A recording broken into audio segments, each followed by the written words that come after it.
Tahun Jo, ini Mas Jolang.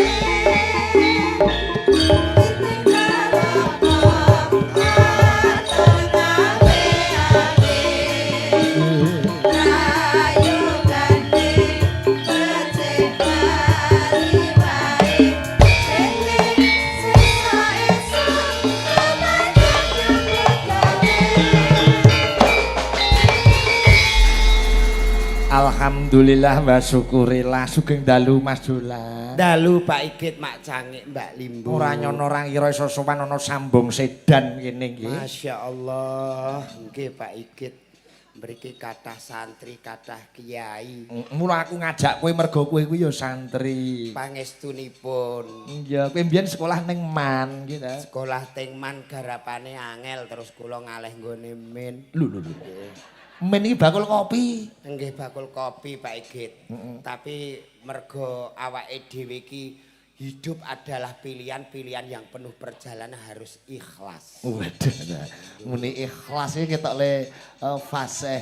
Ora ikhlas ikhlas. Ikhlas, makhraj harus bener. Wah ngerti makrot barang, merongos iso ngerti makrot barang. Dadi wong jenenge ngaji ndelok wayang aja gur ndelok apa isi lan ceritane awake dhewe kudu piye. Ana Kurawa ya ana Pandhawa. Pandhawa iku pira, Kurawa iku piye. Lho ngono kudu paham. Ngene iki nek dagelan larang ya belas ora ngerti Bapak. Iya tak kandhani.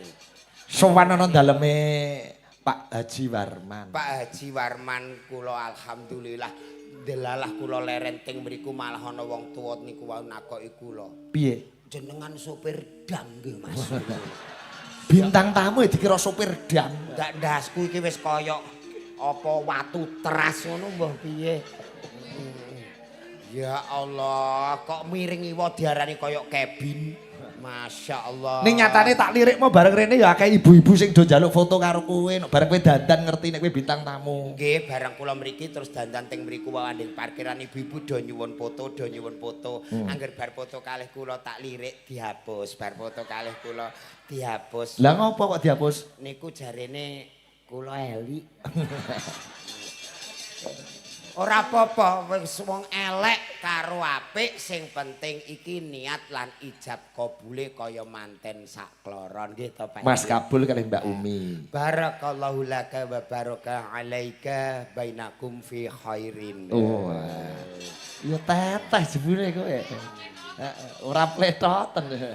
Lho nggih to wong nate mondok teng gone Kumba iki ya alah matol. Lho Matoliul Anwar. Oh, perah aja. Lho dadi pembacaan ayat-ayat dari Maksor, Iklab, Egom bila guna harus tahu. Ngono lho.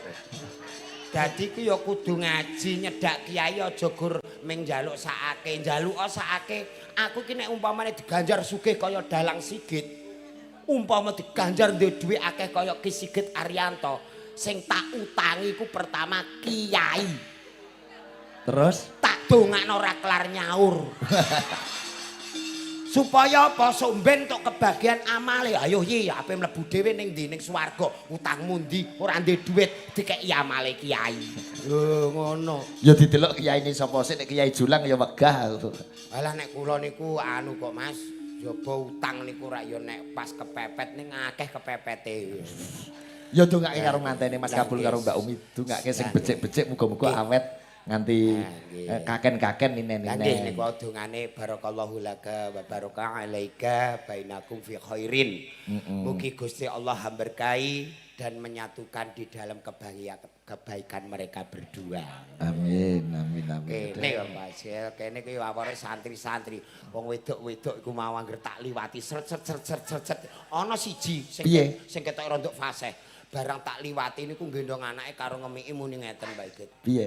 Kul huwallahu ahad, Allahu samad, lam yalid walam yulad, walam yakul lahu kufuwan ahad. Ngerti kowe kaya ngerti jemplit ngono ya. Kok kaya danyang ngono. Itulah elok dan kehebatanan seni Jawa itu dulu pernah dan menjadi saksi babat Islam tanah Jawa. Wih, apik judule babat Islam tanah Jawa. Nggih Pak Igit. Walah dadi nek umpamane ana wong nanggap ngene iki kok muni haram, nanggap ngene haram neh gong iki nek didoli terus dienggo apa ta apa. Lah Nek dienggo ngeslat malah saya haram. lho ora apik. Gong iku apike ditabuh, dilaras. Mulane jaman semono terus tukul anu njeng Sunan Kalijaga tembange ilir-ilir. Weh, kowe ya roh tembang ilir-ilir barang. Lah wong roh wae to golek dhuwit ndarahe mbah kono lho. Tak umumke bile Majulang menika oleh meniti karir cikal bakal rumiyin setate dari vokalis Hadroh. Nggih, Hadroh. Hadroh kali ombo ya, Jo. Nggih, Hadroh. Jadi zaman dulu tuh masih ada festival Hadroh dan lain Pak Igit. Mesti anggar vokale kowe mesti menang. Alah kalah terus Pak Igit. Lagunya apa biyen jabat roti ngomong ngene. Nggih ya dikala itu waktu boomingnya ya Batrotim. Tapi kalau yang dinamakan Festival Hadroh itu bukan hanya kita selalu pengen menang, tidak. Kita berjumpa dengan rekan-rekan, bisa kenal dengan grup-grup yang lain. Wah yo ora sing festival itu pengen menang kuwi omong. Lah jenenge wong kalah ndak ra entuk mbela embo-embone piye ngono lho Pak Igit yo. Piye? Omongane kok senengane munafik. Wong Yo jeneng lomba kok mau golek. Alah, golek apa? Kanca. Lah lho. Alah, lomba yo golek menang ngono. Ah ngene iki ndalang golek sedulur telek. Alah golek duit iki lho. Aku lah iya kok.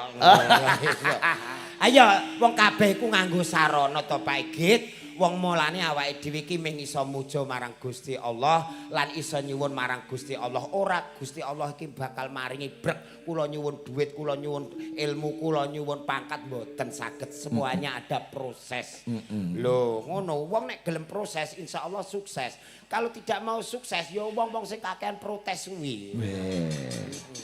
Insyaallah ngoten niku. Barakallah. Oh iya ya. Kene kok Pak Igit aku ki mbocok ora mangan iwak asu iku lho. Wah. Alhamdulillah. Lah saiki kowe mangan iwak apa? Celeng Pak Igit. Malah enak lho. Ya ora kena ngono ya. Iki ora kena apa wong iki sak mangkok jenengan mbek aku wong loro ngono. Lambe. Oh tak rica-rica. Lah jarene iwak mentok. Iwak mentok mok suwiwi tok liyane celeng. Wah, semamu ngapusi nek ngerti. Kalau jenenge bolo santai. Oh iya, iki senganten ya Allah, panggonan iki nek jembar kurang jembar, jenenge wong ewoh sing diarani ewoh ngeten iki. Nyatane digelar wayang sing mirsani saged pinarak, do lenggah, do jumeneng semuanya bebas menikmati budaya Indonesia wayang khususnya Ki Sigit Ariyanto. Walah manten sakniki Pak Igit lah. Piye? Lampune kelap-kelip ana kembang-kembange.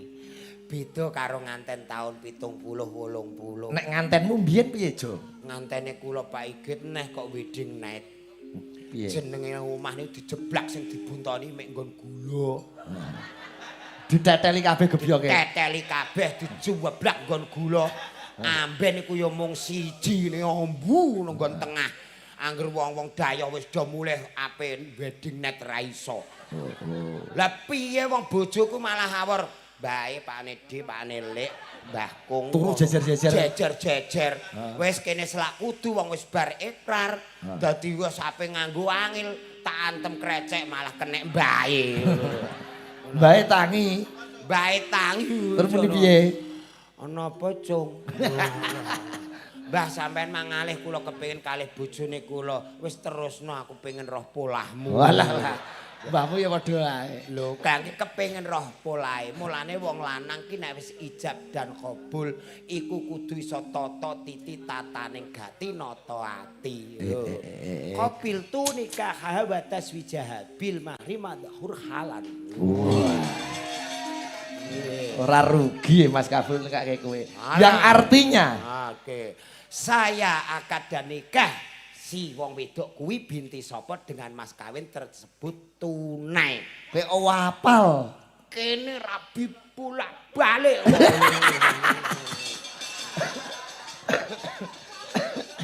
Bukane rabi bolak-balik, kita itu walaupun bodoh, sapa sing ngaku pinter nek lagi lahir, ora ana wong pinter lagi lahir. Kabeh lahir ki mung isone nangis.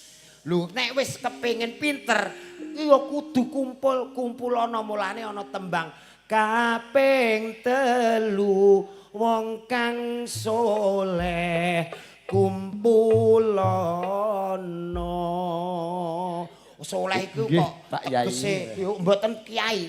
Wong kang soleh ku tegese kok ora mung kiai, mung santri mboten. Wong-wong sing apik lan becik tindang tandak lan tanduke. Lho niku termasuk wong soleh. Wone sing Abah Soleh iki mesti rawuh kancane Mas Narkik ya kancane dhewe. Lho Abah Soleh wong Abah Soleh channel sore wis rawuh. Lho wi aku yo duwe tangga jenenge Soleh mendem terus ae. Lha mulane iki ora mung asma, wong tuwa maringi jenengi asma Kinarya Japa. Dadi jenengan mayang teng mriki niki perdana santri-santri ku mbodho mandhap ningali kepingin ngerti kiprahe wayang. Piye to wayang iku? Piye to wayang ceritane kuwi? Lho ngoten niku. Mulane bengi iki luar biasa. Muga-muga sing nanggep wayang niki rezekine ora lokak malah kebak. Amin. Lumantar sing padha rawuh mangestani manten sakkalih mafirah dalu punika Allah paringke kula jenengan mliginipun manten sakloron lan sing kagungan kersa. Injih. Masyaallah gumun aku. Ngene kok dinyang dagelan ngene iki gumun aku. Tapi nek ora nyang ya ora budal ya ora bayaran. Ya jenenge rezeki ku beda-beda. Piyayi mriki masya ado segara cedhake gunung ngisore watu ning piyayine do sugih-sugih. Iya terus. Daleme apik-apik. Mulane wong rezeki digelar sak donya iki rata, sapa sing gelem goleki ya diparingi, sing gelem nyuwun ikhtiar ya bakal diijabahi. Iya kana butuh wa iya kana nasta'in. Wis ngono kuwi. Lho jenengan iki pripun to, Pak? Blangkonan iki ya minangka lambange wong Jawa. Lho kowe ngerti tegese blangkon? Lho. Blang-bleng ora ana sing ngongkon. Pripun to, Pak? Lho. Dadi awake dhewe iki kepiye wong wis titilan petine. Iki lho Sigit Arianto dina iki jam iki bakal wayangan ning gone tlatah iki sing nanggap iki rezekimu Git. Rezeki iki lho jenengan iki kudu paham Pak Dalang. Rezeki iku ora salah wong senadyan to wonge ku urung ngerti rezekine manggone ngendi. Wah. Luar biasa bengi iki kowe kok rada mletik, Jo. Biasane ngowah kok bengi iki ngane-ane ndak kesurupan saka endi cah wong iki. Engko imbo 500 lho ya. Iya. Saya nuwun sewu lho Mbah Kong niki ketoke nuwun sewu ra digujengan tapi nggih ngelingke bolo-bolo niku sing mboten terlalu tingkatannya tinggi-tinggi pangapunten. Sindene tanjake. Lho nggih pundi ta Pak Git? Lah kuwi. Oh iya. Mripate. Lah iya iki mau tak kira kek yo wah sindene jenengan kok ayu-ayu Pak Git. Lah wedok pedaan maca kok. Wah seneng omah apik iki cah. Ya kanca-kanca Cakraningrat Fans Club do rawuh Pak Eko, Mas Aku, komplit. Wah menika nuwun sewu Pak Git. Kanca-kanca Permadani. Kula wau dateng Jawi kanca saking Taiwan maringi panjenengan oleh-oleh. Kula nggih dereng ngertos tapi niki kula aturke panjenengan. Apa lagi? Saking Mbak Ira Taiwan. Oh, Mbak Ira. Oh. Entuk kado. Ulang tahun ngene iki biasa. Aku wingi ulang tahunku digedhekno bojoku. Alhamdulillah, nyumet lilin. Alah nek lilin kowe sangger wong. Lah ulang tahunmu nyumet apa? Bediang Pak Iki. Sewengi mah mongkrong Tak terus. sebul ora mati malah marong. Malah ngusir nyamuk ya. Nduk. Walah jerone kok buah ceri. Ngene iki apa? Buah ceri ngene iki apa? Lah ulang tahunmu buah apa? Tewel. Guwedhi ya. Guwedhi genah lho. Sumeti nggih. Pak Igit, mugi Allah paring berkah dalu punika sugeng ambal warsa, panjang yuswa, kathah rezeki. Amin. Ampun bosen-bosen momong sak kanca anak-anak sedaya. Amin. Matur nuwun nggih Mbak Ira Taiwan niku kanca-kanca CFC saking Taiwan. Aku maca Ngopo kok kowe nangis? ora tau roh roti ngono ku.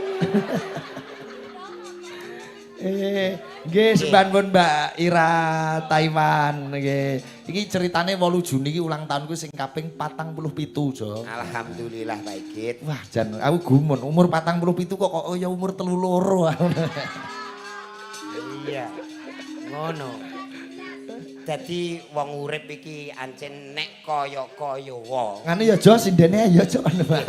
Kaya-kaya wae. Kowe arep ngomong ngrasani aku kowe rasa. Ora. Kaya-kaya iki moh tuwa sing dijaluk. Umur boleh tua, tapi kita harus aktif dan harus eksis seperti pemuda. Oh. Kowe njaluk rotine apa ora? Separo ya, Pak. Nyo, sithik ae sik. Tanggung kowe esuk. Sesuk iso digawa ning sambungan kemangan wong loro. Nggih, Pak Igit. Karo nggawa es degan 7. Ngene iki lho anggere duwe ngene. Aku tunggu status tangga yang berguna. Padahal aku nukono es degan asline gremeng iku lho. Ning ora apa-apa, itulah yang dinamakan persaudaraan dan wong saling membutuhkan, Pak. Genah aku kurang piye karo kowe tak tekakne pring sak truk. Ngono ya. Niki mangkirim tenggene Jolang. Terus piye, Jo? Truk ngamot pring sak truk terus mau tuku ya, Ran? Kok tak tuku? Sane kula bayari wong asline bar tak irat bareng tis dadi gedhek jenengan ngusungi ning gone sampean. Iki teloku ben gak dicolongi wong. Wis ngene iki kok jare saudara.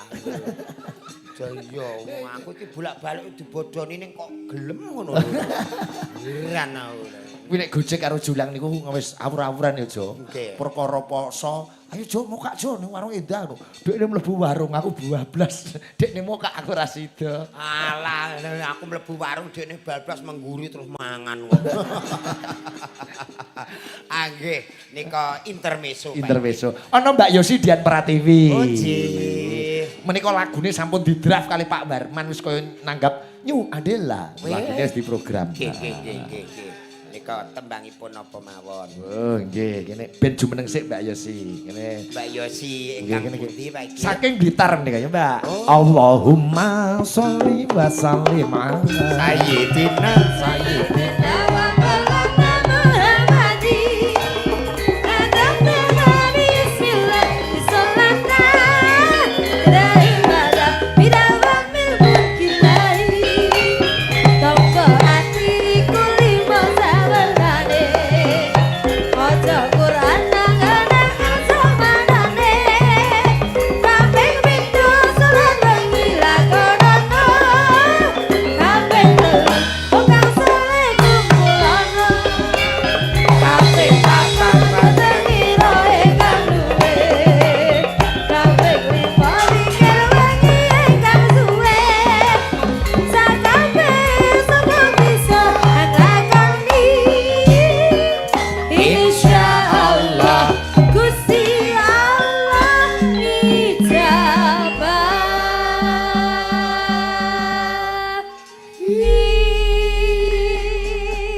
dalu Mbak Yosi. Berajeng dalu bujange Mbak Limbo Sugeng dalu. Assalamualaikum warahmatullahi wabarakatuh.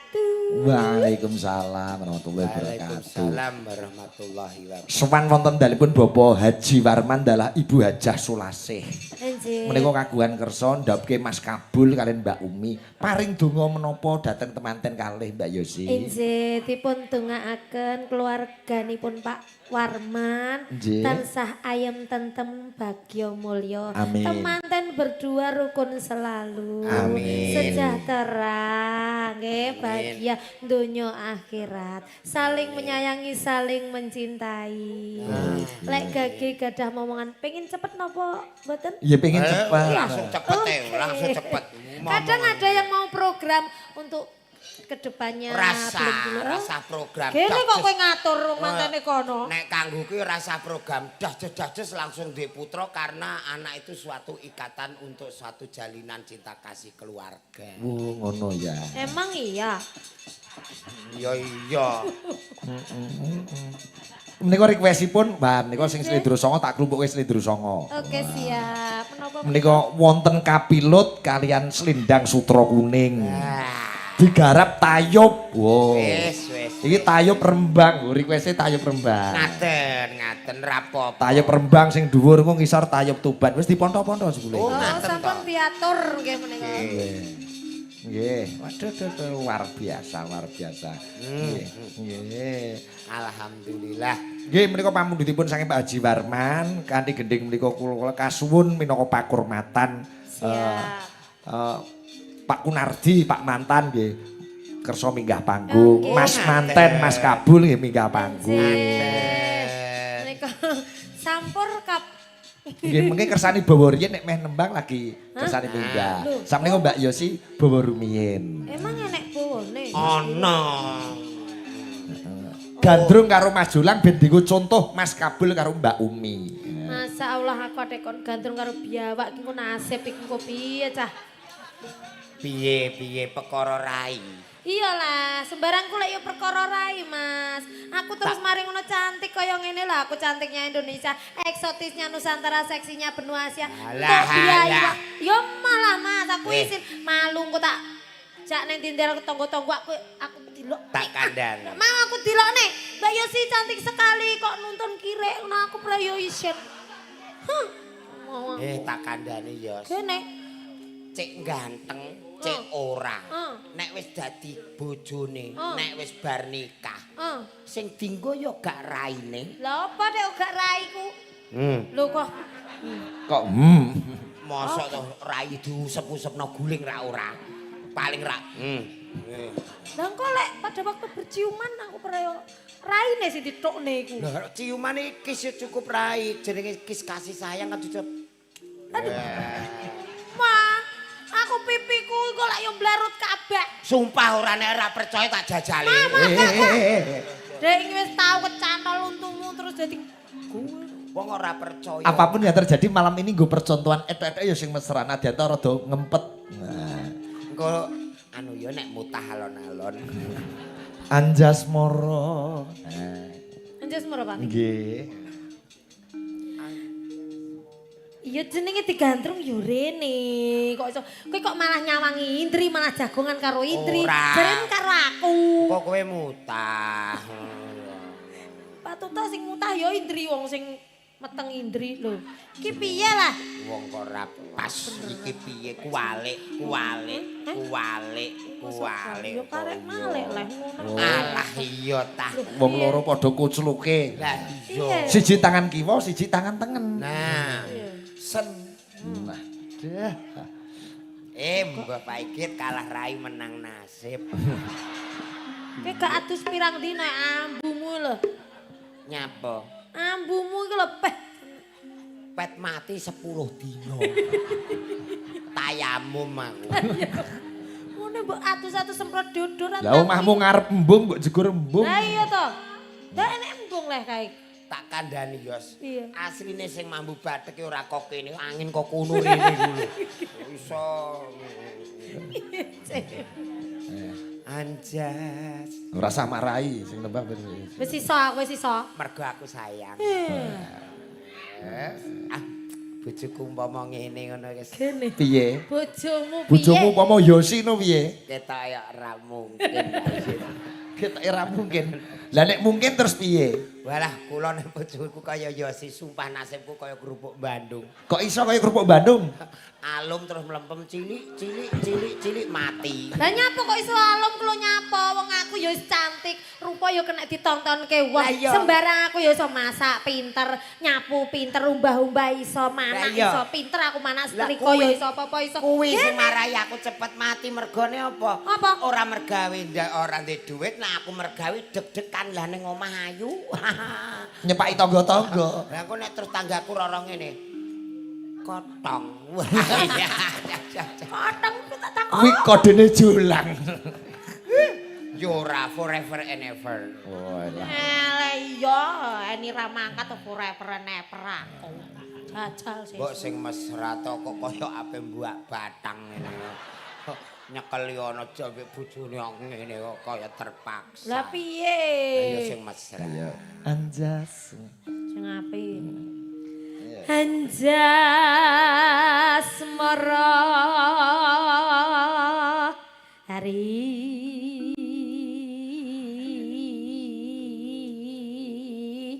mami Kuwi ngambung tangan. kok mesra Awake tanganku dhewe kok kira yo aduh. nganten anyar. Anten-anen harus mesra. Oh, iya. Neng di digandeng. Iya. Selalu bersama. Nek bojo kaya awakmu ning dingkon tak gandeng apa meneh nek ning pasar kudu tak gandeng. Lah sebabe apa nek ning pasar kok mok gandeng? Engko model ngene iki nek ra digandeng terus njukuki sembarang wae gitu. Asam. Ayo. Dia bojo ayu iki ngopeni. Bojo ayu terus marah kok ngopeni gur ningkrang pas aku gelem aku. Ayo syukur. Ayo, ndak boleh marah lo sama Saif ya.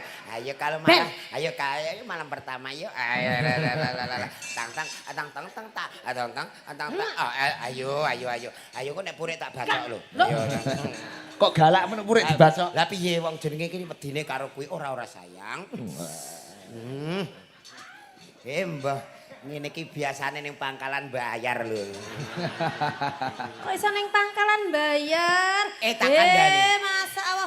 Kono kuwi iki ana bakul kopi, mosok ora apa-apane iki terus mlebu ra bayar. Oh, bayar kopi. Warung kopi. Larang ibu-buke. Hah? Kopi bubuk ya biasa Bubuk ya biasa to Mas, kopi bubuk paling ya 5.000, larang-larangnya 10.000. Lah iki kopi bubuk asem bu anu bubuk ning kamar kok. Wong edan. Endi mau raine? Rai ning dhuwur. Rai kok delok ning ngisor. Saking gugupku ndek bojo ayu, masyaallah. Iki ra nek raine iki. Iku ya ana rai kok. Rai apa? Rai lok. Oh, pelintang lambemu. Mas Mirah kula war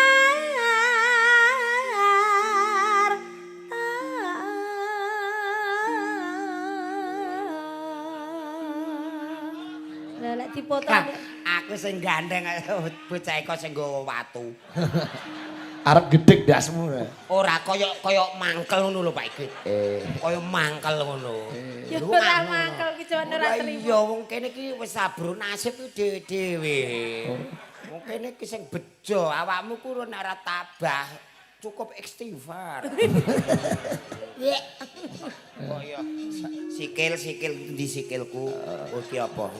Mau idaki dhewe. Kangge wong sikil karek siji tumpuk. Gedik wis sing nembang, Jo. Sing apik nembang.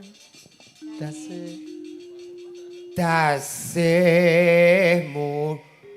tan wuruh layo.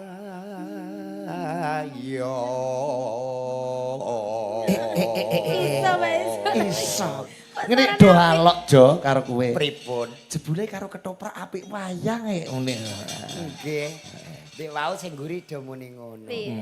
Sok nek sedekah bumi iki neh piye ngaten.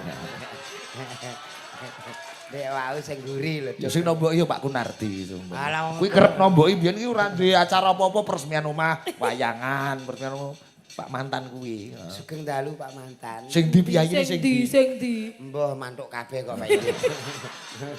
Sing jenggoten pecinan. Oh, nggih. Pokoke barokah.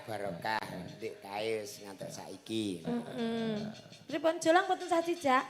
Enggak usah dijak nyen iki ngruwet-ngruweti kok ning omahe. Kowe iso. Iki kanca-kanca komunitas wayang. Oh nggih, Rambo. Wayang community. Lanjutkan. Terus ke Mbak Yosi aja krungu suarane jolang keri kupingku.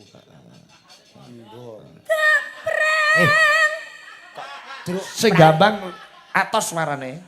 Muni pripun? Apik pondol jarene. Loh, Kalau saya itu welcome. Jadi kalau orang tidak suka, saya jadikan motivasi. Belum tentu yang bersuara itu mampu dan bisa. Mondol tantangan nek wani. Piye Dol? Mondol tantangan. Bendol, Rene. Yo ora ngarah Rene wong kene kok ana ki adoh. Iya. Mulane wani nantang. Enjas. Aja duk prang lho. Iya. Druk. Aning kuda Prabu Lingga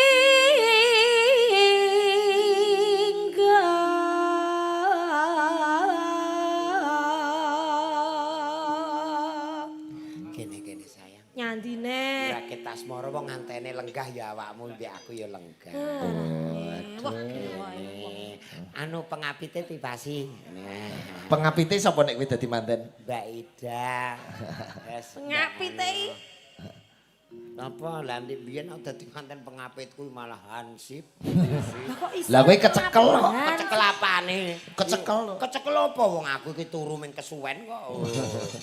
Wah. lah turu kesuwen kok terus mari ngono dicekel hansip apa Mari turu sih. carane piye Ngono ku mbok meneng ae turu kesuwen Mas sing wedok tulung ya akhire hansip roh no. tanding lan njaluk fotone berubis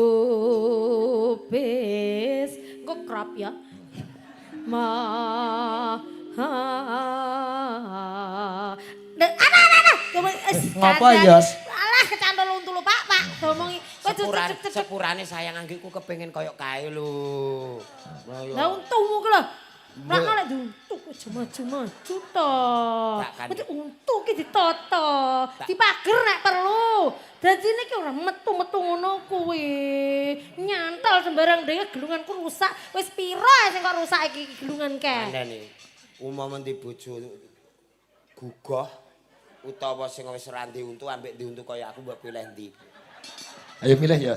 Duwe bojo gugah. Lho, yo milih karo sing duwe untu kaya jolang. Milih sing ora duwe untu lah. Dadi ora terluka aku. Hancur harapanmu. Kok hancur iku gene? Nek ndi bojo kaya aku diuntu ngene. Coketel mesra-mesra sithik paling esuk terus dikeki diplas selesai. Hake nek ndi bojo metik kok tanpa gigi. Heeh. Wow, kowe kok kelamuti keri-keri. Walah kegeringgingan. Geringgingan terus kowe latihan stroke ngene, kedaut ngene. Kurang ajar iki. Ora percaya. Wong kok ya betah-betahno sithik. Walah sing nganten ngene kuwi arek ya. Lu ngantene malah dicium aku iya. Wong Mas Kabul karo Mbakmu wis dadi garwane kok. Oh, nggih. Piyai Mondo teko tanggane dhewe Mbak Umi. Oh, alah nggih. Arep ciam-cium. Nanu. Karya mukti wang ayu Pun Kakang aja. Pun kakang pamit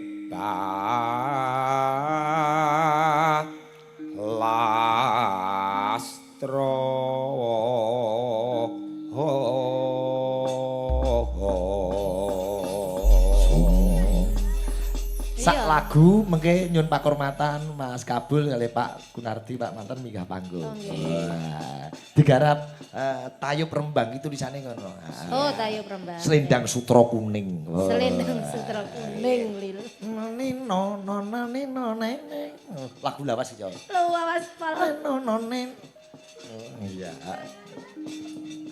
Selendang Sutra Kuning kok mudune kapilut. Kapilut sik Selendang Sutra Kuning ya iso sembarang pilih sing ndi. Enggak tahu manut anak-anak. Hah?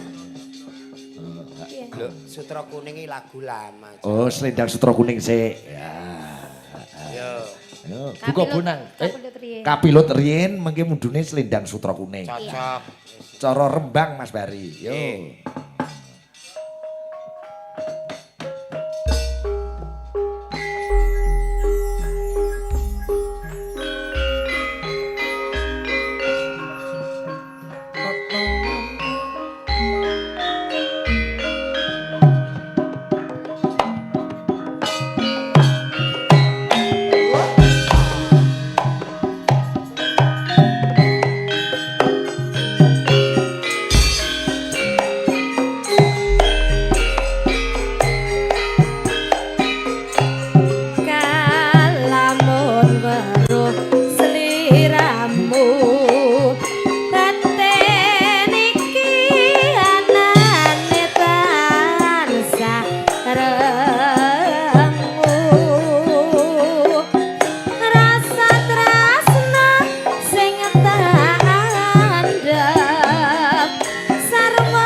Ngetan parane Mas Rangga. Slow dangdut.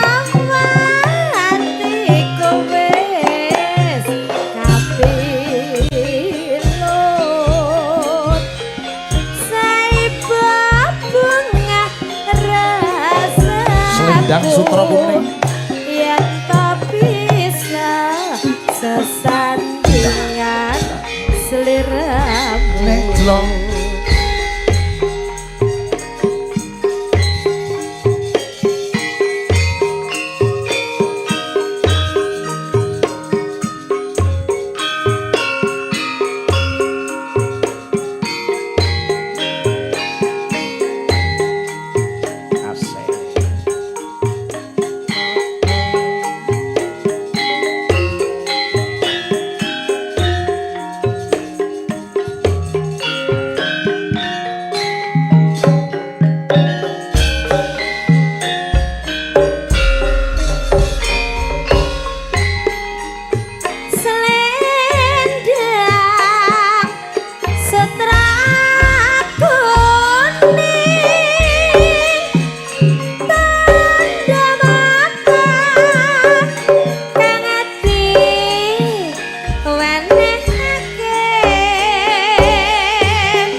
Makasih Mbak Yosi.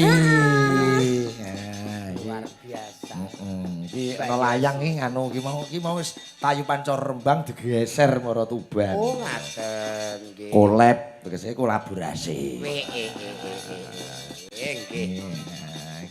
Nggih nih menika minangka pakur